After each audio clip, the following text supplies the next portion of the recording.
রমজান মাসের মধ্যে আবার সবচেয়ে গুরুত্বপূর্ণ হলো শেষ দশক। সহিহ বুখারীর বর্ণনা, আম্মাজান আয়েশা সিদ্দিকা রাদিয়াল্লাহু তাআলা আনহার বর্ণনা, 2024 নম্বর হাদিস। এই হাদিসের মধ্যে রাসূল সাল্লাল্লাহু আলাইহি সাল্লাম রমজান মাস আসলে কি করতেন তার বিবি বর্ণনা করেন। কানা রাসূলুল্লাহ সাল্লাল্লাহু আলাইহি ওয়াসাল্লাম ইদা দাখালাল আশারু শাদ্দা মিজারা। রমজান মাস যখন আসতো রাসূলুল্লাহ সাল্লাল্লাহু আলাইহি সাল্লাম লুঙ্গি কষে নিতেন। লুঙ্গি কষে নিতেন মানে আমরা বলি না গোস কাঁচা দিয়ে নামো ভালোভাবে, তো রাসূল সাল্লাল্লাহু আলাইহি সাল্লাম লুঙ্গি কষে নিতেন মানে ভালোভাবে প্রস্তুতি নিতেন। শেষ দশক যখন শুরু হইতো রাসূল সাল্লাল্লাহু আলাইহি সাল্লাম লুঙ্গি কষে নিতেন মানে খুব ভালোভাবে প্রস্তুতি নিতেন। ওয়া আহইয়া লাইলা, শেষ দশকের প্রতিটা রাত্র রাসূল সাল্লাল্লাহু আলাইহি সাল্লাম আহইয়া লাইলা, প্রত্যেক রাত্রে রাসূল সাল্লাল্লাহু আলাইহি সাল্লাম জাগ্রত থাকতেন, জাগরণ করতেন, রাত্রি জাগরণ করতেন প্রতি রাত্রে, শুধু বেজর রাত না, প্রতি রাত। ওয়া আইকাযা আহলা, পরিবারকে জাগিয়ে দিতেন।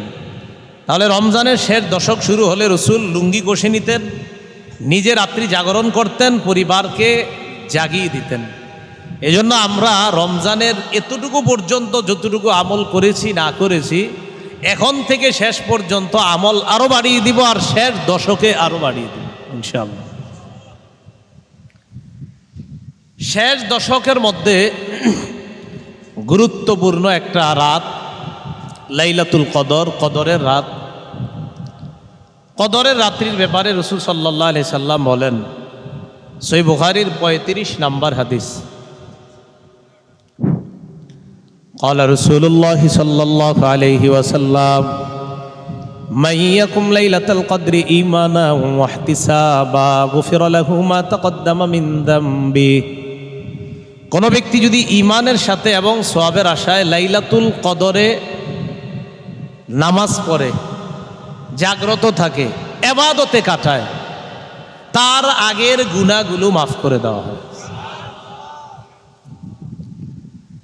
লাইলাতুল কদর খায়রুম মিন আলফি শাহর, 1000 মাসের চাইতে একটা রাত বেশি উত্তম। একটা রাত, এই এক রাতের দাম 1000 মাসের চাইতে বেশি। কেমন 1000 মাস? যেই 1000 মাসে লাইলাতুল কদর নাই, বুঝেন নাই? লাইলাতুল কদর 1000 মাসের চাইতে উত্তম। কেমন 1000 মাস? যেই 1000 মাসে লাইলাতুল কদর নাই। থাকলে আবার কেমনে হবে? থাকলে তো আবার ওটা আবার আলাদা মর্যাদা হয়ে যাবে। তাহলে লাইলাতুল কদরহীন 1000 মাসের চাইতে লাইলাতুল কদরের শুধু এক রাত আল্লাহর কাছে আরো বেশি দাম। এই ব্যাপারে তিরমিজি শরীফের একটা হাদিস শুনি আমরা, তখন আমাদের স্পষ্ট হবে বিষয়টা। তিরমিজি শরীফের বর্ণনা 1667 নম্বর হাদিস, قال رسول الله صلى الله عليه وسلم رباط يوم في سبيل الله خير من 1000 يوم فيما سواه من المنازل। একদিন আল্লাহর রাস্তায় পাহারাদারি করা 1000 দিন পাহারাদারি না করা। বুঝেন? একদিন আল্লাহর রাস্তায় পাহারাদারি করা 1000 দিন আল্লাহর রাস্তায় পাহারাদারি না করা। তাহলে এবার পুরাটা মিলাই, আল্লাহর রাস্তায় 1000 দিন পাহারাদারি না করা, একদিন একদিকে রাখেন, তাহলে 1000 দিন এই পাশে রাখি আমরা। এই যে 1000 দিন, যেই 1000 দিনে একদিনও আপনি আল্লাহর রাস্তায় পাহারাদারি করেন নাই, এবার আমার দিকে তাকান, এটা হলো একদিন, এটা হলো 1000 দিন। এই 1000 দিনের কোনো দিনে আপনি আল্লাহর রাস্তায় পাহারাদারি করেন নাই, আর এই যে একদিন পাহারাদারি করেছেন, বলেন তো এটা কি? একদিন পাহারাদারি করা না পাহারাদারি ছাড়া? আর এটা কয় হাজার দিন পাহারাদারি করেছেন না ছাড়া? রাসূল বলেন এই পাহারাদারি ছাড়া 1000 দিনের চাইতে পাহারাদারি করা একদিন আরো উত্তম। বুঝছেন নি? এটাই রাসূল সাল্লাল্লাহু আলাইহি সাল্লাম, ওনার এই হাদিস থেকে বোঝা যায় যে লাইলাতুল কদর এক রাত, তাহলে এটা এটা লাইলাতুল কদর এক রাত। এটা হলো 1000 মাস, এই 1000 মাসে লাইলাতুল কদর নাই, আর এটা হলো এক রাত লাইলাতুল কদর। তো এই এক রাত আর এই 1000 মাস, বলেন তো এই 1000 মাসে লাইলাতুল কদর আছে? আল্লাহর কাছে এই 1000 মাসের চাইতে এই এক লাইলাতুল কদরের দাম বেশি। এখন যদি আপনাদেরকে বলা হয় বুঝাই দিতে পারবেন না ইনশাল্লাহ? আচ্ছা আচ্ছা। একটার চেয়ে আরেকটা দামি এই জাতীয় দৃষ্টান্ত হাদিসও আছে। ইবনে মাজার 1087 নম্বর হাদিস। এই হাদিসটা আগামী শুক্রবার থেকে মরণের আগ পর্যন্ত সবাই পালন করার চেষ্টা করবেন ইনশাআল্লাহ। ক্বালা রাসূলুল্লাহ সাল্লাল্লাহু আলাইহি ওয়াসাল্লাম মান গাসসালা ওয়া গতাসালা মান গাসসালা ইয়াউমাল জুমআতি ওয়া গতাসালা ওয়া বাক্কারা ওয়া বাতাকারা ওয়া মাশা ওয়া লাম ইয়ারকাব সুম্মা দানা মিনাল ইমাম ফাস্তামাআ।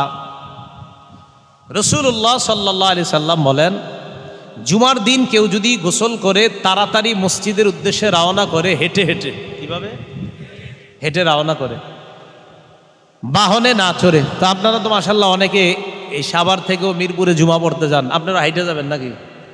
না না, এটা হলো আশেপাশে যে মসজিদগুলো আছে, যখন আপনারা যাবেন তাহলে তাড়াতাড়ি গোসল করা, গোসল করে তাড়াতাড়ি মসজিদে হেঁটে হেঁটে যাওয়া, গিয়ে ইমামের কাছাকাছি বসবেন। বসার পর যদি ওই ব্যক্তি ইমামের কথা শোনে, রাসূলুল্লাহ সাল্লাল্লাহু আলাইহি সাল্লাম বলেন তার প্রত্যেকটা কদম, এই যে একটা কদম ফালাইলেন আবার উঠাইলেন, আবার ফালাইলেন আবার উঠাইলেন, এই প্রত্যেকটা কদমের দাম 1 বছর রোজা রাখা, 1 বছর নামাজ করার যেই সওয়াব, আল্লাহ তাকে সেই সওয়াব দান করবে শুধু এক কদমের বিনিময়ে। 1 বছর রোজা রাখা, 1 বছর নামাজ পড়ার সওয়াব।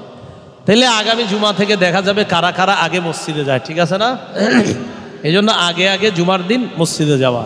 তাহলে হাদিস থেকে আমরা জানলাম যে এই উম্মত ইবাদত করবে কম, সওয়াব পাবে বেশি।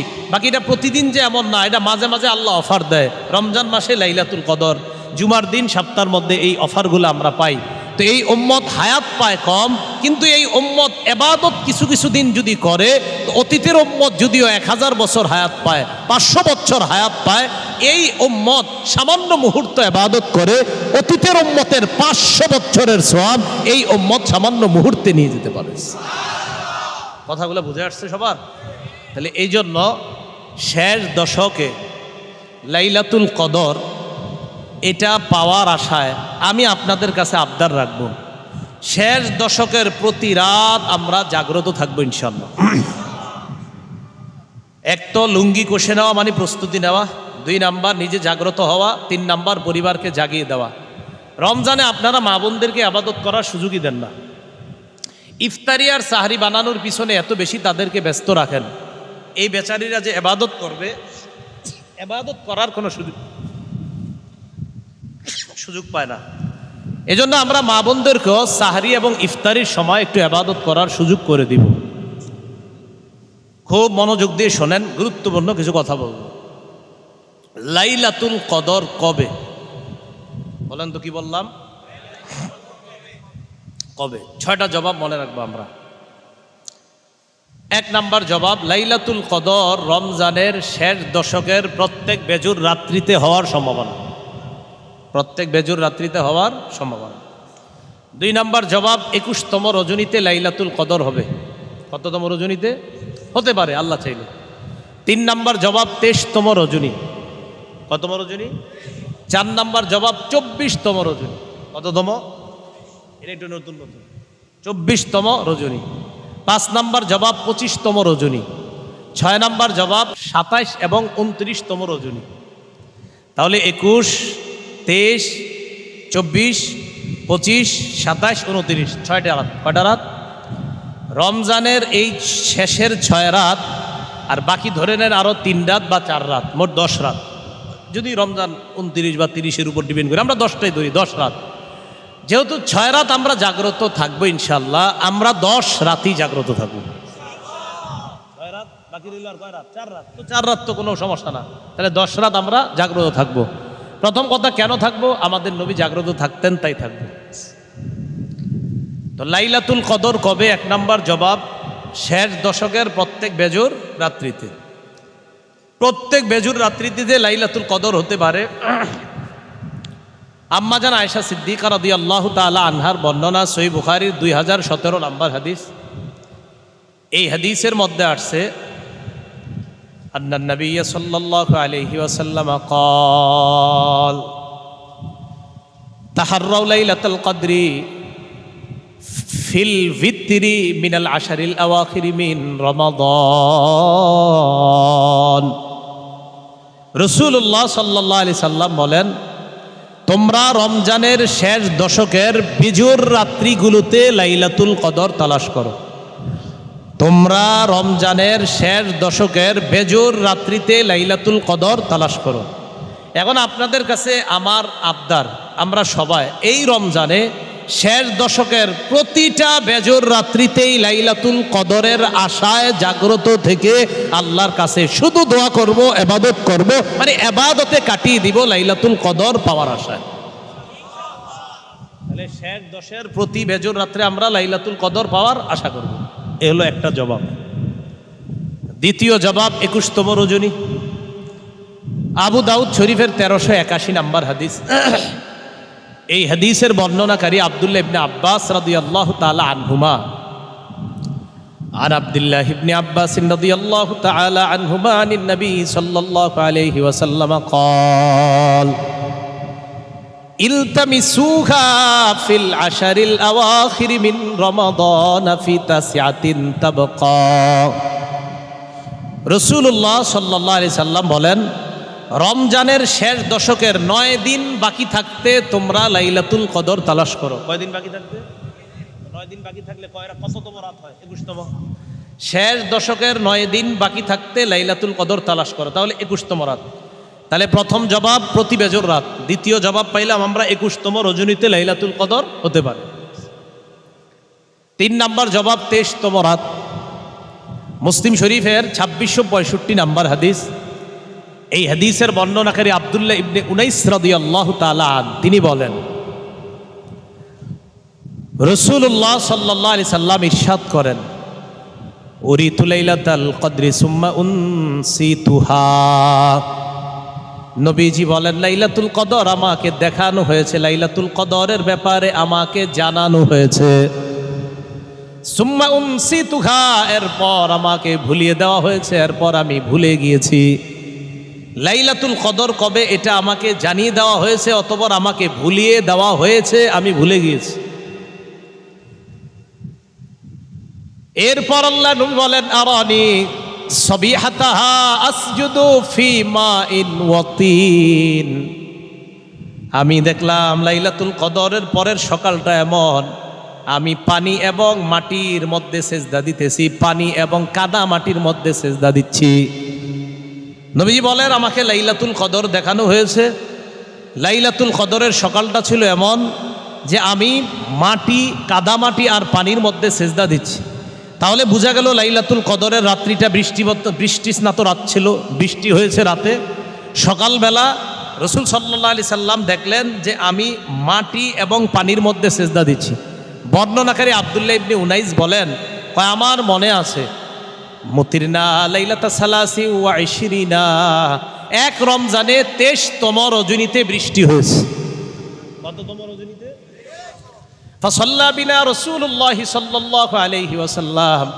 নবীজি আমাদেরকে ফজরের নামাজ পড়াইলেন। পড়ানোর পর যখন রসুল ফিরে যাচ্ছে বাসায়, আমি তাকিয়ে দেখলাম ওয়া ইন্না আসারাল মাই ওয়া তিন আলা জাবহাতিহি ওয়া আনফিহি, আমি তাকায় দেখলাম মাটি এবং পানির চিহ্ন রসুলের কপাল এবং নাক মোবারকের মধ্যে দেখা যাচ্ছে। নবীজি বলছিলেন, আমি দেখলাম যে আমার লাইলাতুল কদর আমাকে দেখানো হয়েছে, সকালটা ছিল এমন যে আমি মাটি এবং পানির মধ্যে সেজদা দিচ্ছি, তবে আমি জানি না আমাকে ভুলিয়ে দেওয়া হয়েছে এটা কোন রাত। বাকি সাহাবী বলেন, 1 বছর এমন হয়েছে যে 23তম রজনীতে বৃষ্টি হয়েছে। বৃষ্টি হওয়ার পর পরের দিন ফজর যখন রসুল পড়াইলেন, পড়ানোর পর যখন বাসায় যাচ্ছে, তাকায় দেখলাম রসুলের কপাল আর নাক মুবারকের মধ্যে কাদা, মাটি আর পানির চিহ্ন দেখা যাচ্ছে। এখান থেকে বোঝা যায় লাইলাতুল কদর 23তম রজনীতে হতে পারে। 4 নাম্বার জবাব, লাইলাতুল কদর 24তম রজনীতে হতে পারে। সহিহ বুখারীর 2022 নম্বর হাদিস। এই হাদিসের মধ্যে আব্দুল্লাহ ইবনে আব্বাস রাদিয়াল্লাহু তাআলা আনহুমার বর্ণনা, তিনি বলেন ইলতামিসুহা ফি 24, তোমরা লাইলাতুল কদর 24তম রজনীতে তালাশ করো। আমি আপনাদেরকে বলবো, পৃথিবীর সবচেয়ে শ্রেষ্ঠ তাফসির কারক এই কথাটা বলছেন, সহিহ বুখারীর 2022 নম্বর হাদিস, যে তোমরা 24তম রজনীতে লাইলাতুল কদর তালাশ করো। আব্দুল্লাহ ইবনে আব্বাস রাদিয়াল্লাহু তাআলা আনহুমা, তিনি হলেন পৃথিবীর সবচেয়ে শ্রেষ্ঠ তাফসির কারক। হযরত ভাই, হুজুর সামনে আসেন, সামনে আসেন, সামনে আসেন, হুজুরে চেয়ার দেন, চেয়ার দেন। হ্যাঁ, লাইলাতুল কদর, আচ্ছা ঠিক আছে, লাইলাতুল কদর 24তম রজনীতে এটা তালাশ করার জন্য বললেন আব্দুল্লাহ ইবনে আব্বাস, সহিহ বুখারীর 2022 নম্বর হাদিস। তো দেখেন, যেহেতু রসুলের একজন সাহাবী, পৃথিবীর সবচেয়ে শ্রেষ্ঠ তাফসির কারক, উনি বললেন 24তম রজনীতে তোমরা লাইলাতুল কদর তালাশ করো, সহিহ বুখারীর 2022 নম্বর হাদিস। অতএব আমি আপনি আমাদের আজকে থেকে, এই বছর থেকে আমাদেরও মানসিকতা যে আমরাও এখন থেকে 24তম রজনীতেও লাইলাতুল কদর তালাশ করবো ইনশাআল্লাহ। কি বলেন?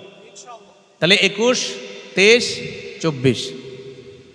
পঞ্চম জবাব, লাইলাতুল কদর 25তম রজনী। 25তম রজনীতে যে লাইলাতুল কদর, সহিহ বুখারীর 2023 নম্বর হাদিসের বর্ণনা। এই হাদিসের মধ্যে উবাদা ইবনু সামিত রাদিয়াল্লাহু তাআলা আনহুর বর্ণনা, তিনি বলেন খরাজা নবী সাল্লাল্লাহু আলাইহি ওয়াসাল্লাম লিউখবিরানা বিলাইলাতিল কদর, রসুল আমাদের সামনে বের হলেন আমাদেরকে লাইলাতুল কদরের ব্যাপারে জানানোর জন্য। দেখেন কি বলে, রসুল আমাদের কাছে আসলেন আমাদেরকে লাইলাতুল কদরের ব্যাপারে জানানোর জন্য। তার মানে কবে লাইলাতুল কদর এটা আমাদেরকে রসুল বলে দিবেন, এটা বলার জন্য নবীজি বের হয়েছে। সুবহানাল্লাহ, মানে বলেই দিবেন অমুক তারিখে লাইলাতুল কদর, এটা বলার জন্য বের হয়েছে। ঘটনা চক্রে ফাতালাহা রাজুলানি মিনাল মুসলিমিন, মুসলমানদের মধ্যে দুই ব্যক্তি ঝগড়া শুরু করছে। মুসলমানদের মধ্যে দুই ব্যক্তি ঝগড়া শুরু করছে। তো রসুল আসছে, আসার পর নবীজি বলেন খরজতু লিউখবিরাকুম বিলাইলাতিল কদর ফাতালাহা ফুলানুন ওয়া ফুলান, আমি তোমাদের সামনে এসেছিলাম লাইলাতুল কদরের ব্যাপারে বলার জন্য, তবে ওমকে ওমকে ঝগড়া করার কারণে ফারুফিআত, আমার মনে ছিল লাইলাতুল কদরটা কবে, তবে তারা দুইজন যে ঝগড়া করছে না, এই ঝগড়ার মুহূর্তে লাইলাতুল কদরের ব্যাপারটা আমার থেকে উঠিয়ে নেওয়া হয়েছে, আমাকে ভুলিয়ে দেওয়া হয়েছে। তবে নবীজি শেষে বলেন আসা আইয়াকুনা খায়রান লাহুম, আমি আশাবাদী, আইয়াকুনা খায়রান লাকুম, এই যে লাইলাতুল কদর ভুলিয়ে দেওয়া হয়েছে এটার মাঝেই তোমাদের জন্য কল্যাণ। না, আবার বুঝেন হাদিসটা, আবার বুঝেন। রসুল বললেন লাইলাতুল কদরের ব্যাপারে বলার জন্য আমি এসেছিলাম, তবে দুইজন ঝগড়া করেছে, তাই লাইলাতুল কদরের ব্যাপারটা আমার থেকে উঠিয়ে নেওয়া হয়েছে, ভুলিয়ে দেওয়া হয়েছে। তবে এই ভুলিয়ে দেওয়াটাও আমি আশা করি এটাই তোমাদের জন্য কল্যাণ। কি কল্যাণ বলেন? কল্যাণটা হলো এই, আমরা তো বাঙালি, যদি জানতাম নিশ্চিতভাবে যে 21তম রাত্রিতেই লাইলাতুল কদর, পরে আমরা আর কোনোদিন জাগতাম না, আমরা খালি 21তম রাত্রিতে জাগতাম, ঠিক না? তো কল্যাণটা কি, যে আমার নবীরে যেহেতু ভুলিয়ে দেওয়া হয়েছে, তাই এতটুকু কল্যাণ জানলাম যে অন্তত লাইলাতুল কদর পাওয়ার আশায় 6টা রাত আমরা জাগ্রত থেকে ইবাদত করব, এর মাঝে একদিন তো লাইলাতুল কদর পেয়েই যাব, আর বাকি দিনের ইবাদতের সওয়াব তো পেয়ে যাব। তাহলে কল্যাণ না কল্যাণ? এরপর রাসূল সাল্লাল্লাহু আলাইহি সাল্লাম বলেন ফালতামিসুহা ফিত্তাসিআ ওয়াস-সাবিআ ওয়াল খামিসা, তোমরা লাইলাতুল কদর 29তম রজনীতে তালাশ করো, 27তম রজনীতে তালাশ করো, 25তম রজনীতে তালাশ করো। 29, 27, 25। এই হাদিস থেকে আমরা 25তম রজনীর দলিলটা নিলাম। 25তম রজনীতে লাইলাতুল কদর হতে পারে, তাহলে 21, 23, 24, 25। শেষ জবাব, লাইলাতুল কদর 27 হতে পারে, 29 হতে পারে। এটা এই হাদিস থেকেও জানছি আমরা, তারপরে আলাদা একটা হাদিস জানছি। আবু হুরায়রা রাদিয়াল্লাহু তাআলা আনহুর বর্ণনা, মুসনাদে আহমদ কিতাবের নাম 10734 নম্বর হাদিস। এই হাদিসের মধ্যে তিনি বলেন লাইলাতুল কদরি লাইলাতুন সাবিআহ আও তাসিআতু ওয়া 20, লাইলাতুল কদরটা 27তম রজনীতে অথবা 29তম রজনীতে। বলেন তো কত? 27 অথবা 29তম। সবগুলা হাদিস মিলানোর পর আমরা বুঝতে পারলাম 21 লাইলাতুল কদর হতে পারে, 23-এও হতে পারে, 24-এও হতে পারে, 25-এ হতে পারে, 27-এও হতে পারে, 29-এও হতে পারে। কবে হবে আল্লাহ জানে। বাস আমরা লাইলাতুল কদর পাবই এই নিশ্চয়তা নিয়েই 6 রাত ইবাদত করব। করার পর এরপর অন্যদেরকে আমরা বলবো, ভাই যেহেতু 6 রাত ইবাদত করেছি অতএব আমি লাইলাতুল কদর পেয়ে গেছি। ঠিক আছে না? এজন্য প্রতি রাতে আল্লাহর কাছে দোয়া করা, আল্লাহ আপনি আমার ভাগ্যে খারাপ কিছু থাকলে এটা মুছে দেন, এটা দূর করে দেন, আল্লাহ ঝুলন্ত যে খারাপ ভাগ্যগুলো আছে এগুলো সরায়া দেন, এই জাতীয় দোয়া আল্লাহর কাছে বেশি করা। আমাদের দেশে আমরা 27তম রজনীকে ধরে বসে থাকি সবাই সাধারণত। এটার একটা কারণ আছে। 27তম রজনীরও আলাদা গুরুত্ব হাদিসে বর্ণনা করা হয়েছে, মানে আলাদা ফজিলত বর্ণনা করা হয়েছে। তো এই জন্য অনেকে 27তম রজনীর এটা ধরে বসে থাকে। এটা আসলে ঠিক না। 27তম রজনী ধরে বসে থাকাটা ঠিক না। এটা আমরা করবো না ইনশাআল্লাহ। তারপরে হাদিসগুলো শুনে নেই। মুসলিম শরীফের 1671 নম্বর হাদিস। এই হাদিসের বর্ণনাকারী উবাই ইবনে কাব রাদিয়াল্লাহু তাআলা আনহু বর্ণনা, তিনি বলেন লাইলাতুল কদরের ব্যাপারে উবাই ইবনে কাব বলেন, ইন্নী লা আ'লামুহা ওয়া আকসারু ইলমি হিয়াল লাইলা আল্লাতী আমারানা রাসূলুল্লাহ সাল্লাল্লাহু আলাইহি ওয়াসাল্লাম বিকিয়ামিহা। উবাই ইবনে কাব বলেন, লাইলাতুল কদরের ব্যাপারে আমার অনেক জানা, আমি অধিক বেশি জানি। লাইলাতুল কদরের ব্যাপারে আমার অনেক জানা আছে। লাইলাতুল কদর হলো সেই রাত যে রাতে জাগ্রত হওয়ার ব্যাপারে আল্লাহ নবী আমাদেরকে আদেশ করেছেন। উবাই ইবনে কাব বলেন, সেই রাত্রিটা হলো হিয়া লাইলাতুস সাবঈ ওয়া ইশরিনা, সেটা হলো 27তম রাত। কততম রাত? এই হাদিসের কারণে তো আমাদের অনেকে আমরা বোধে বলে থাকি 27তম রাত। তাহলে বুখারীতে তো আসছে আপনার 21তম রাতের কথা, বুখারীতে আসছে 23তম রাতের কথা, বুখারীতে 24তম রাতের কথা আছে, বুখারীতে 25তম রাতের কথা আছে, বুখারীতে 27তম রাতের কথা আছে, বুখারীতে 29তম রাতের কথা আছে। তাহলে বর্ণনায় তো সবগুলা বিশুদ্ধ বর্ণনা, সবগুলা বিশুদ্ধ বর্ণনা। তো আমরা কেন শুধু 27তম রজনী ধরে বসে থাকি বলেন? এটা আমাদের উচিত না, এটা ঠিক না। আমরা প্রতিটা রাত্রই ইবাদতের মাধ্যমে কাটাবো। আল্লাহ তৌফিক দান করেন। তাহলে এই রমজানে ইনশাল্লাহ, এই রমজান থেকে মরণ পর্যন্ত শুধু 27 না প্রত্যেক বেজর রাত? বলেন শুধু 27 না প্রত্যেক বেজর রাত? না বেজর রাতের সাথে আরেকটা না আছে জোর রাত, 24। তাহলে 6 রাত না, 6 রাত না 10 রাত? 10 রাত। এটা হইলে তো আর ঝামেলাই থাকে না। 9 এবং 7 বলেন, কি বললাম? 9 এবং 7 বলেন তো। লাইলাতুল কদর তালাশ করব রমজানের কোন দশকে? এটা বারবার বলেন, কোন দশকে? ঘটনাচক্রে শেষ দশকের প্রথম দিন চলে গেছে, তাহলে তো আর দশক থাকলো না। পরের দিন আপনার মনে হয়েছে, আরে কালকে রাত্রে থেকে তো আমার উচিত ছিল, আমি তো তালাশ করি নাই। রাসূলুল্লাহ সাল্লাল্লাহু আলাইহি সাল্লাম বলেন যে যারা শেষ দশকে তালাশ করতে পারে নাই, এখন শোনেন, এখনো কি শেষ দশক শুরু হয়েছে? না, আপনারা আবার 2 নাম্বারই করেন না। কিন্তু আমরা শেষ দশকেই তালাশ করব। আর কেউ যদি আমাদের আত্মীয় স্বজনের কেউ যদি যেটা আছে, আচ্ছা লাইনটা দিয়ে দেন। ঠিক আছে, ঠিক আছে। শেষ দশকে আমরা লাইলাতুল কদর তালাশ করব। শেষ দশকে আমাদের মধ্যে কেউ যদি লাইলাতুল কদর তালাশ না করে, যেমন আপনি আপনার কোনো বন্ধুকে ফোনে বললেন, কিরে শেষ দশকে লাইলাতুল কদর তালাশ করার জন্য গত রাত্রে জাগ্রত ছিলি? তো যদি বলে, আহা আমার তো মনে নাই, কি বলতে পারে? আমার তাকে কি বলবেন? তাকে তখন মুসলিম শরীফের একটা হাদিস শোনাই দিতে হবে, সান্ত্বনামূলক। মুসলিম শরীফের হাদিস। এই হাদিসের মধ্যে রাসূল সাল্লাল্লাহু আলাইহি সাল্লাম বলেন, ওনার সাহাবী আব্দুল্লাহ ইবনে ওমর রাদিয়াল্লাহু তাআলা আনহুমার বর্ণনা, তিনি বলেন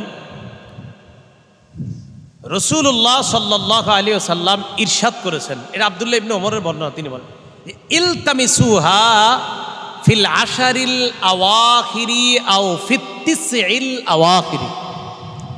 এটার অর্থ হলো তোমরা লাইলাতুল কদর শেষ দশকে তালাশ করো অথবা শেষ 9-এ তালাশ করো। তাহলে কি পাইলাম? 10ও পাইলাম, আবার 9 এখন থেকে বলা যাবে না, এখন থেকে 10, এখন থেকে বললে আবার কইব না 9 আছে। যদি কেউ ভুলে যায় তাকে বলবেন, তুমি যেহেতু 10-এর কথা ভুলে গেছো, তো ঠিক আছে শেষ 9-এ লাইলাতুল কদর তালাশ করো। তাহলে কি বুঝলাম? শেষ 9-এ লাইলাতুল কদর তালাশ করা। মুসলিম শরীফের বর্ণনা, 2657 বর্ণনা। শেষ নয়ও যদি কেউ না পারে, শেষ নয় চলে গেল, নয়ে চলে যাওয়ার পরে আপনার এক বন্ধুরে ফোন দিয়েছেন, কি ব্যাপার লাইলাতুল কদর তালাশ করছো? তো সে বলল না। তখন তাকে বলবেন, যেহেতু তালাশ করতে পারো নাই, তুমি এক কাজ করবা। কি কাজ? রাসূলুল্লাহ সাল্লাল্লাহু আলাইহি সাল্লামের সাহাবী আব্দুল্লাহ ইবনে ওমর বলেন, আন্না রিজালাম মিন আসহাবিন নবী সাল্লাল্লাহু আলাইহি ওয়াসাল্লাম উরু লাইলাতুল কদরি ফিস সাবইল আওয়াখির। রসুলের এক দল সাহাবাকে স্বপ্নে দেখানো হয়েছে লাইলাতুল কদর শেষ 7 রাত্রে। এটা এখন কোয়া যাবে না, শেষ 10 এটা হলো আমাদের শিক্ষা। কিন্তু যে আপনার প্রথম শেষ 10 মিস করছে তাকে বলবো 9-এর কথা। 9 যে মিস করে তাকে বলবো আমরা, শোনো, রসুল সাল্লাল্লাহু আলাইহি সাল্লামের একদল সাহাবাদেরকে স্বপ্নে দেখানো হলো যে লাইলাতুল, একদল, সবাইরে না কিন্তু, একদল সাহাবাদেরকে দেখানো হলো লাইলাতুল কদর শেষ 7 রাত্রিতে। বাস আপনারাও প্রথম 3 রাত জাগেন না নাকি? না, এরকম না কিন্তু। তো নবীজি এই স্বপ্নের কথা শুইনা বললেন, আরার ইয়াকুম ক্বাত তাওয়াতাত ফিস সাবইল আওয়াখির। আচ্ছা, তোমরা এই স্বপ্ন দেখছো? কয় জি। আমিও তো তোমাদের মতো এই জাতীয় স্বপ্ন দেখছি, তার মানে আমার স্বপ্নের সাথে তোমাদের স্বপ্ন মিলে গেছে। তাহলে নবীও স্বপ্নে দেখছিলেন যে শেষ 7 রাতে লাইলাতুল কদর। এই হাদিস কারে বলবেন বলেন তো, যে প্রথম 3 রাত মিস করবে। এখন আপনার আত্মীয় স্বজনের মধ্যে প্রথম 3 রাতে কেউ অসুস্থ অথবা দুর্বল, খুব মন দিয়ে শোনেন, তাকে কি বলবেন? তো ফোন দিলেন, কি ব্যাপার লাইলাতুল কদরের আশায় গত 2-3 রাত জাগছেন? তো সে বলবে, আর বইল না ভাই, জ্বরে আসি, দুর্বল হয়ে গেছি, এরকম। তখন তাকে আপনি বলবেন, আহা, গত 3 দিন তুমি যদিও দুর্বল ছিলা, জ্বর ছিল, মন দিয়ে শোনো তুমি। রাসূলুল্লাহ সাল্লাল্লাহু আলাইহি সাল্লামের সাহাবী আব্দুল্লাহ ইবনে ওমরেরই বর্ণনা, তিনি বলেন, ইদা দুফা আহাদুকুম আও আজাজা, তোমাদের কেউ যদি দুর্বল হয়ে যায় অথবা অক্ষম হয়ে যায়, ফালা ইউগলাবান্না আলা সাবইল আওয়াখির, শেষ 7 রাতে যেন কেউ দুর্বল না হয়, অক্ষম না হয়, অলসতা না করে। অলসতা 3 দিন করছো ভালো কথা, শেষ 7 রাত্রে আর অলসতাও করো না, দুর্বলও থাইকো না, তাড়াতাড়ি ওষুধ খায়া সবল হওয়ার চেষ্টা করো। শেষ রাত মিস করা যাবে না। তাহলে যদি কেউ অসুস্থ থাকে, দুর্বল থাকে, তারে ওষুধ খাওয়ান আজকে থেকে, যে না, মিস করা যাবে না। এরে আজকে থেকে খাওয়াবেন কেন? শেষ 10 রাত যাতে সে মিস না করে। শেষ 10 রাতেও যদি সুস্থ না হয়, যদি 2-3 দিন চলে যায়, শেষ 7 রাতে যেন সুস্থতার সাথে ইবাদত করতে পারে, এজন্য এখন থেকেই চেষ্টা করা। তাহলে আমি আপনাদেরকে, আপনারা এই জায়গায় যারা আছেন, বলেন, আমরা লাইলাতুল কদর তালাশ করব শেষ 7 রাতে। আমাদের মাঝে কোনো গাফেল যদি 10 রাতের কথা ভুলে যায়, তাকে কি বলবো? 9-এর কথাও যদি কোনো গাফেল ভুলে যায়, তাকে কি বলবো? শেষ রাতে। বুঝে আসছে সবার? তাহলে এটা আমরা অন্যদেরকে বলবো। তাহলে এই তো শেষের 2টা আমরা সিক্রেট রাখবো, গোপন রাখবো। এটা কাদের জন্য? যারা অলসতা করবে, গাফেল হবে, তাদেরকে আমরা তখন বলবো, এই সাবধান, তুমি শেষ 7 রাত এগুলো কিন্তু মিস করা যাবে না। আল্লাহ কথাগুলো বোঝার তৌফিক দান করেন। লাইলাতুল কদরের আলামত, রাসূলুল্লাহ সাল্লাল্লাহু আলাইহি সাল্লাম জামিউস সগীরের একটা বর্ণনা আছে। রাসূল বলেন, লাইলাতুল কদরি লাইলাতুন বালজাতুন লা হারাতুন ওয়ালা বারিদা। লাইলাতুল কদরের রাত্রিটা নাতিশীতোষ্ণ হবে, ঠান্ডাও হবে না, গরমও হবে না, এটা হলো রাত। সকালটা কেমন হবে? মুসলিম শরীফের বর্ণনা আছে, 1670 নম্বর বর্ণনায় রাসূল বলেন, আমার রাতুহা আনতাতু আশ-শামসু ফি সাবিহাতি ইয়াউমিহা বাইদা আলা শুআ আলাহা। লাইলাতুল কদরের পরের সকালে যে সূর্যটা উঠবে, এই সূর্যটা স্বচ্ছ হয়ে উঠবে, কিরণহীন সূর্য। যেই কিরণ প্রতিদিন সকালে, সূর্যের কিরণে আমাদের অনেকের তাপমাত্রা সইতে কষ্ট হয়, লাইলাতুল কদরের পরের সকালের সূর্যের তাপমাত্রাটা আমাদের জন্য কষ্টকর হবে না। এখন আপনারা কি করবেন? যেহেতু আমরা বাংলাদেশি, আমরা এক কাজ করব, আমরা লাইলাতুল কদরের এই আলামত দেখার জন্য ইবাদত না কইরা খালি রাত্রে তাকায় থাকবো উপরে, যে আজকে রাতটা কি ঠান্ডা না গরম। সারা রাত শুধু এটা খুঁজবো যে এটা কি ঠান্ডা না গরম, আর সকালে উঠে দেখবো যে সূর্যটা কিরকম। ঠিক আছে না? কয় ঠিক আছে, আমি 2-1 কহ। ইবাদত করবো, ইবাদত করতে গিয়ে মানে আজীব এক, 70,000 মানুষ মরে যাবো, অন্ধ হয়ে যাবো, এরপরে সবাই, আরে ভাই শেষ পর্যন্ত আমি বাধ্য হয়েছি লিখতে, খালি আমারে সবাই মেসেজ দিতেছে, আর আপনি কিছু বলেন না এটা নিয়ে। আমি কোনটা নিয়ে? 70,000 মানুষ মারা যাব, অন্ধ হয়ে যাব, এই হয়ে যাবে। আমি এইটা কবের কথা? সাধারণত রমজান মাসে অন্যদিকের খোঁজ খবর কম রাখি। তখন দেখলাম না বিষয়টা সিরিয়াস আকার ধারণ করতেছে। তো সিরিয়াস আকার ধারণ কইরা এই যে গতকালকে আপনার অলরেডি 70,000 মইরা ডইরা এখন আবার বাইচা রয়েছে আছে। তো এই জন্য আমরা এত দিকে খেয়াল না কইরা, রমজান মাস ইবাদতের মাস, খালি খোঁজে কি হয় না হয়। আরে এত কি দরকার আছে আপনার এত খোঁজা? কিয়ামত আসলে হবে, আপনি বাস ইবাদত করতে থাকেন। এই টেনশনে আছে মানে আপনার এত টেনশনের কারণ কি? মানে আপনার সমস্যাটা কি বলেন আমারে। আপনার কি সমস্যা? মনে করেন 70,000 মরে যাবে, তো এত সমস্যা কি? আপনি যদি মৃত্যু থাকে আপনিও মরবেন, সমস্যা কোথায়? টেনশনে পড়ে গেছে এটা নিয়ে কি হইব না হইব। অনেকে আবার স্ট্যাটাস দিছে দোকান টোকান সব বন্ধ রাখতে গেছে পরের দিন। আরে হ্যাঁ, দোকান থেকে এই সেই কি ওসিয়তনামা লেখা যাইতেছে। আমার কথা হলো, মনে করেন 70,000 মরে যাবে, তো যাইলে সমস্যাটা কোথায়? এর মধ্যে আমার আপনার মৃত্যু হইতে পারে। এটা নিয়ে এরকম ঘোলা করা, এই করা। তো যাই হোক, বিষয়টা আসলে জাল বর্ণনা ছিল। এটা একটা ছিল জাল বর্ণনা। কি বর্ণনা ছিল? এটা জাল বর্ণনা ছিল। তা আমি আপনাদেরকে বলতে চাই আর কি, এখন আমি যেহেতু আজকে বলে দিছি যে লাইলাতুল কদরের রাত্রিটা হবে নাতিশীতোষ্ণ আবহাওয়া, গরমও হবে না, ঠান্ডাও হবে না, পরের সকালটা হবে সহনীয় একটা রৌদ্র। তো এই জন্য আমরা খালি প্রত্যেক রাতে খুঁজবো কবে গরম কম আর কবে বেশি, পরের দিন সকালটা কবে আমাদের তাপমাত্রা সহনীয়। কারণ আমাদের অভ্যাস তো এটা খুঁজি।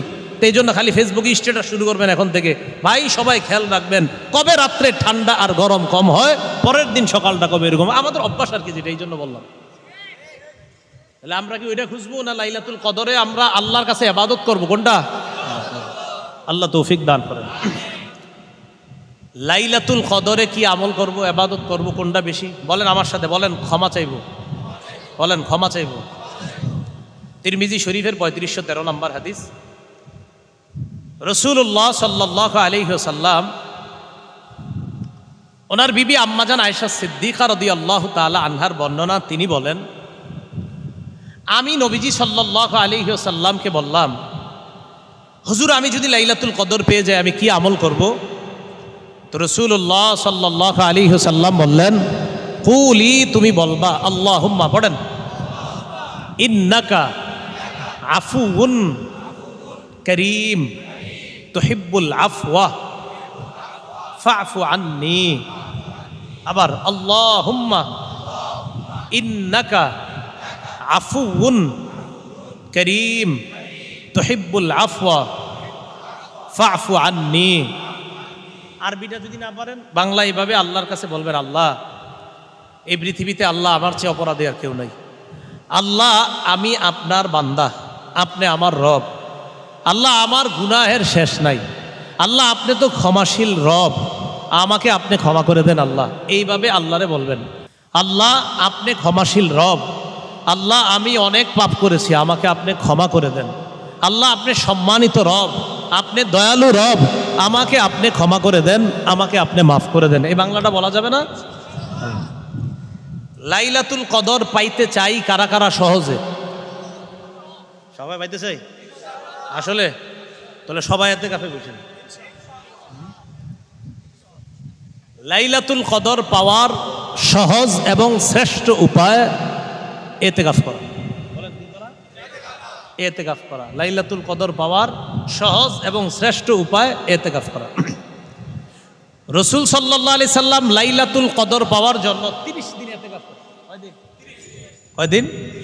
সহিহ বুখারীর 813 নম্বর হাদিস, রাসূলুল্লাহ সাল্লাল্লাহু আলাইহি সাল্লাম ইতাকাফা আশারাল আউয়াল, প্রথম 10 দিন ইতিকাফ করলেন রমজানের। জিবরিল আমিন আসছে, আসার পর কয়, হুজুর ইতিকাফ করছেন, ইন্নাল্লাযী তাতলুবু আমামাক, আপনি যেই নিয়তে ইতিকাফ করছিলেন লাইলাতুল কদর পাওয়ার আশায় আপনি পান নাই, এটা সামনে পাবেন। সুবহান। কয়দিন চলে গেল? সুম্মা আতাকাফাল আশারাল আওসাত, এরপর মাঝের 10 দিন ইতিকাফ করলেন। কয়দিন হলো? 10-এ জিবরিল আমিন আসলেন, আসার পর বললেন, ইন্নাল্লাযী তাতলুবু আমামাক, আপনি যেটা খুঁজতেছেন এটা পান না, এটা সামনে। সুবহানাল্লাহ। তাহলে 20 দিন ইতিকাফ করলেন, রাসূল লাইলাতুল কদর পাননি। এবার নবীজি বললেন, সাহাবারা শোনো, গত 20 দিনে আমরা লাইলাতুল কদর পাইনি, এবার শেষের দশকে লাইলাতুল কদর পেয়েই যাব। তো যারা তোমরা আমার সাথে ইতিকাফ করতে চাও করতে পারো, আর যারা চলে যেতে চাও যেতে পারো। তাহলে রাসূল সাল্লাল্লাহু আলাইহি সাল্লাম ইতিকাফ করেছেন লাইলাতুল কদর পাওয়ার জন্য মাত্র 10 দিন করেছেন না 30 দিন? হ্যাঁ, আমাদের জন্য সহজ করে দিছেন। দেখো, আমি 30 দিন করে এটা আল্লাহর কাছ থেকে জানতে পারলাম যে লাইলাতুল কদরটা শেষ দশকে করেছে। কয়দিন? না, 30 দিন। 30 দিন করে নবী জানতে পারলেন যে লাইলাতুল কদর শেষ দশকে। তাহলে আমাদের জন্য আমাদের নবী কষ্ট সহ্য করে আমাদের জন্য সহজ করে দিলেন। তো শেষ দশকে এতেকাফ করলে অবশ্যই লাইলাতুল কদর পাবেন। তখন আর আপনাদেরকে আমার বলানো লাগবে না যে ভাই কয় রাত জাগবেন, কারণ লাইলাতুল কদর আপনি যখন মসজিদে থাকবেন আপনি গুনাহও করবেন না, কিচ্ছু করবেন না, প্রতি রাত্রে আল্লাহর কাছে কাঁদবেন, দোয়া করবেন, কারণ আপনি তো গুনাহের কোনো পরিবেশের মধ্যেই নাই, তাই আপনি সহজে লাইলাতুল কদরটা পেয়ে যাবেন। এতেকাফ করবো তো ইনশাল্লাহ। রাসূলুল্লাহ সাল্লাল্লাহু আলাইহি সাল্লাম মরণ পর্যন্ত রমজানে শেষ দশকে এতেকাফ করেছেন। কি পর্যন্ত? মরণ পর্যন্ত শেষ দশকে এতেকাফ করেছেন। সহিহ বুখারীর 2026 নম্বর হাদিসে আসছে, কানা রাসূলুল্লাহ সাল্লাল্লাহু আলাইহি সাল্লাম ইয়াতাকিফু, রাসূল সাল্লাল্লাহু আলাইহি সাল্লাম এতেকাফ করতেন ফিল আশারিল আওয়াখির মিন রমাদান হাত্তা তাওয়াফাহুল্লাহ, ইন্তেকাল পর্যন্ত রাসূল রমজানের শেষ দশকে এতেকাফ করেছেন। কি পর্যন্ত? ইন্তেকাল। সহিহ বুখারীর 2044 নম্বর হাদিসে আছে, রাসূল সাল্লাল্লাহু আলাইহি সাল্লাম প্রত্যেক রমজানে শেষ দশকে এতেকাফ করতেন। ফালাম্মা কানাল আমুল্লাযী কুবিজা ফিহি, যেই বছর আল্লাহ রাসূল দুনিয়া থেকে বিদায় নিলেন সেই বছর রাসূল সাল্লাল্লাহু আলাইহি সাল্লাম ইআতাকাফা 20 ইয়াওমান, 20 দিন এতেকাফ করছে। যে বছর ইন্তেকাল করছে ওই দিন কয়দিন করছে? 20 দিন। এখন আসেন টোটাল ফলাফল আপনাদেরকে আমি প্রশ্ন করি, লাইলাতুল কদর আমরা তালাশ করব শেষ সাথে। কোনো ব্যক্তি যদি ভুলে, না জেনে, অলসতার কারণে ভুলবশত শেষ দশক মিস করে, তাকে আমরা কি জানিয়ে দিব? 9 যদি কেউ মিস করে, 7 যেন মিস না হয়। মনে থাকবে না ইনশাল্লাহ? আচ্ছা, লাইলাতুল কদর হবে 27তম রজনীতে নাকি প্রত্যেক বেজুর রাত্রিতে? 21তম রজনীতে হতে পারে কিনা? আর আর আর এরপর না 26 না 27 এরপর, ঠিক আছে না ইনশাল্লাহ? তাহলে এই রাত্রিগুলাতে লাইলাতুল কদর হতে পারে। আচ্ছা, শেষ একটা আবদার আপনাদের কাছে আছে, 27তম রজনীতে কোরআন খতম হওয়ার পর পরের যেই কয়দিন থাকবে, কারা কারা তারাবিতে আর আসবো না? হাত তোলেন।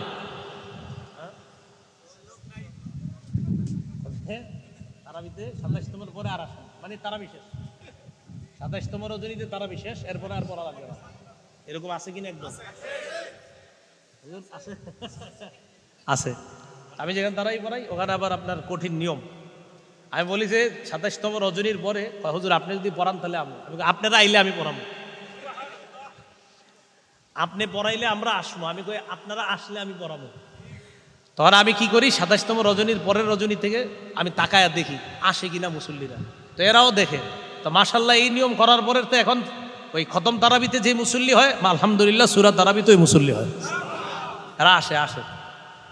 তো এই জন্য 27-এর পরে কি করবেন, প্রতি রমজানে তারাবিতে একটু একটু আলোচনা করবেন, এই আকর্ষণে আইবেন, কিছু কিছু কইবেন, হুজুর কিছু কয়, তখন আসবে দেখবেন। তো বলেন তো 27তম রজনীতেই তারাবি শেষ আমাদের, নাকি রমজানের প্রত্যেকটা রাত্রিতেই তারাবি আছে? তারাবি আছে। তাহলে ইনশাল্লাহ আমরা প্রতি রাত্রে, হ্যাঁ ও আচ্ছা আচ্ছা আচ্ছা, ঠিক আছে, ওইটা ঠিক আছে। তো এটা নিয়ে তো আলোচনা হয়েছে, আপনি 20 রাকাত আর 8 রাকাতের আলোচনা শুনছেন না সবাই? মাশাআল্লাহ, এটা নিয়ে আর নতুন করে ঝগড়ার কোনো দরকার নাই, যতটুকু হয়েছে আলহামদুলিল্লাহ। তো আমরা সবাই এসে যাবে ইনশাল্লাহ, দেখবেন এক সময় সবাই লাইনে এসে যাবে, সবাই এসে যাবে ইনশাআল্লাহ। কেউ শত্রু না, সবাই বন্ধু ইনশাআল্লাহ। সবাই এক সময় সঠিকটা বুঝতে পারবে ইনশাআল্লাহ। আল্লাহ পাক রব্বুল আলামিন আমাদের সকলকে এই রমজানের বাকি যতটা রমজান আছে, প্রত্যেকটা রমজানের রাতগুলা গুরুত্ব সহকারে কাটানোর চেষ্টা করব। সাধারণত রমজানে আমি কোথাও বয়ান করি না। এই আপনাদের শাহ ওলিউল্লাহ সাহেব, এই হজরত লম্বা সময় ধরে অপেক্ষা করে আমার সাথে দেখা করবে একদিন সরাসরি। হজরতের সাথে দেখা করার জন্য আমি আসছি, ঠিক আছে? তো এই জন্য মাশাআল্লাহ আরও অনেক ওলামায়ে কেরাম, নাজমুল ইসলাম মাদানী সাহেব হজরতের সাথে অনেক আগে থেকে সম্পর্ক, আরও ওনারা আছেন ওলামায়ে কেরাম। আমার সবচেয়ে খুশি লাগছে, উনি সহ আরও অনেক আলেমরা বলছেন, হজরত আমরা আমাদের মসজিদগুলোতে এখন শুধু কোরআন হাদিস ভিত্তিক আলোচনা করি, এটা যখন বলছে বলার পর খুব ভালো লাগছে। তো প্রতিটা মসজিদে যেন ওলামায়ে কেরাম এইভাবে কোরআন সুন্নাহ মোতাবেক আলোচনা করে, এটা আমরা সবাই চাই না? এই জন্য জুমার নামাজে এখন থেকে আমরা, আজকে যে হাদিসটা শুনলাম, জুমার নামাজে এখন থেকে আমরা হুজুর যখন খুতবা দিতে দাঁড়াবে, ঠিক খুতবা যখন ফাসকুরুনি আসকুরুকুম বলবে, তখন কোনো মতে গিয়ে উপস্থিত হবো। কি বলেন? পাগলা পানি খাইতে খাইতে, ওই মসজিদের সামনে পাগলা পানি খাইতে খাইতে শেষে গিয়া, তাহলে আমরা কি বয়ান শুনবো নাকি শুধু খুতবা? না, পুরা বয়ান শুনবো ইনশাল্লাহ, বয়ান শুনবো ইনশাল্লাহ। আল্লাহ তৌফিক দান করেন। ওলামায়ে কেরাম হজরতদের আবেদনে আমার যে বয়ান, যে স্টাইল, যে পদ্ধতিতে বয়ান করি, ওই পদ্ধতিতেই বয়ানগুলা সংকলন করার একটা জোর আবদার ছিল। তো আলহামদুলিল্লাহ 3 খণ্ড ছেপেছে। কয় খণ্ড? 3 খণ্ড। তো যেই প্রকাশনী ছেপেছে, ওই প্রকাশনী থেকে ওরা মনে হয় আজকে গাড়িতে কিতাব নিয়ে এসেছে। ওই প্রকাশনী থেকে আমাকে বলেছে আমি যেন একটু মাহফিলে বলে দেই, এজন্য আমি বলে দিলাম। মানে ওনাদের দায়িত্বে কিতাবগুলা। তো 3টা কিতাব, এটা শুধু আলেমদের কাজে আসবে এমন না, খতিব আলেম সহ সর্বশ্রেণী যারা আছেন, আপনারা কলেজ ভার্সিটির যারা, আপনাদেরও কাজে আসবে। আপনারা বাসায় বসে বসে আপনারা সহজভাবে লিপিবদ্ধ করা হয়েছে, মা বোনদেরকেও দিতে পারেন। আমি যেই পদ্ধতিতে বয়ান করি অবিকল ওই পদ্ধতিতে সেখানে লেখা হয়েছে। তো আপনারা ওইভাবে নিতে পারেন, এটা ওখান থেকে সংগ্রহ করতে পারেন, অথবা আপনাদের মা বোন যারা আছে তাদেরকেও দিতে পারেন। ইনশাআল্লাহ আমরা যে কথাগুলো বললাম, শুনলাম, আমল করার চেষ্টা করবো ইনশাআল্লাহ। শেষ একটা ওয়াদা নিব আপনাদের কাছ থেকে, রমজানে আর বাকি যেই রমজানগুলো বাকি আছে, চেষ্টা করব একটাও সগীরা গুনাহ করব না। চেষ্টা করব, চেষ্টা। কবিরা গুনাহ তো প্রশ্নে আসে না, সগীরা গুনাহও করব না। ঠিক আছে না ইনশাআল্লাহ? আল্লাহ তৌফিক দান করেন। আমিন। ওয়া আখিরু দাওয়ানা আনিল হামদুলিল্লাহি রাব্বিল আলামিন।